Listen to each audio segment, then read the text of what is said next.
صبح کا بھٹکا ہوا شام کو واپس آئے اسے بھٹکا ہوا. میں ایک آخری بات پر آ رہا ہوں. حافظ کتنے ہوئے؟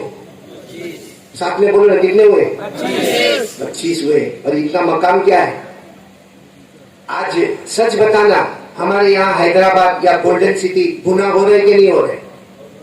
ارے ہاں بولو یا نہ بولو, گناہ ہو رہے نا.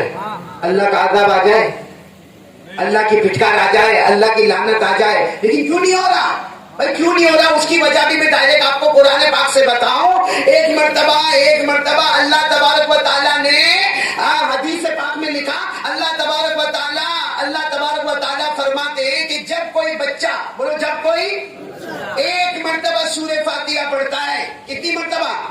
ایک مرتبہ. ہمارے نبی صلی اللہ علیہ وسلم نے فرمایا, یقرأ صبی من صبیانہم الحمدللہ رب العالمین یکشف اللہ عنہم العذاب الی 40 سنہ. ہمارے نبی فرماتے ہیں جب ایک چھوٹا بچہ ایک بار سورہ فاتحہ پڑھتا ہے, اللہ اس علاقے سے 40 سال کے لیے عذاب کو دور کر دیتے ہیں.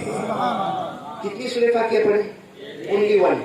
عذاب کتنا دور ہوئے؟ 40 ایئرس. تو یہاں تو 25 حافظ ہوئے ہیں ماشاءاللہ. تو عذاب اللہ کا. اس لیے ہم اگر قسم کھائے تو غلط نہیں ہوگا کہ یہ گولڈن سٹی میں یہ جو دارالعلوم ہے, ہم یہ تو یقین کر سکتے ہیں کہ دنیا کے کسی کونے میں عذاب آئے, لیکن گولڈن سٹی میں اللہ کا عذاب نہیں آئے گا, کیونکہ ہمارے نبی نے فرمایا ایک سورہ فاتحہ 40 سال عذاب دور ہو جائے. یہاں 19 سال میں 200 حافظ ہو گئے, کونے کونے میں عذاب آ سکتا, لیکن اس مدرسے کی برکت سے یہاں کبھی عذاب نہیں آئے گا. تو یہ احسان کس کا ہے؟ آدمی کبھی کبھی کیا سمجھتا ہے, میں نے 5,000 چندہ دیا, میں نے بہت بڑا احسان کر لیا. کوئی 15,000 دیا ہو, بڑا کلیکشن دے دیا. بلکہ دوسرے دوست کو نماز کے بعد وہ رسید بک میں سے رسید لے کے بتاتا, دیکھو آئے تھے مولانا, آئے تھے بہت پریشان تھے, 20,000 دے دیا.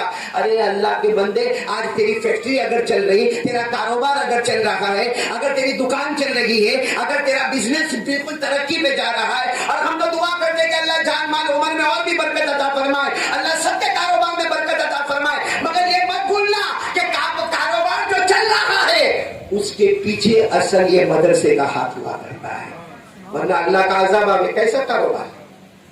ابھی ماڈاگاسکر کے بارے میں نے سنا, اللہ کا عذاب آیا, ایک عجیب ہوا چلی, 1 لاکھ آدمی 10 منٹ میں ختم ہو گئے, اور 1.25 لاکھ گھر برباد ہو گئے. تو اللہ کا عذاب آگے پھر کون سی مالداری ہے, کون سا بزنس ہے, کون سا دھندا ہے, کون سا کاروبار, لیکن اللہ کا عذاب کیوں نہیں آتا؟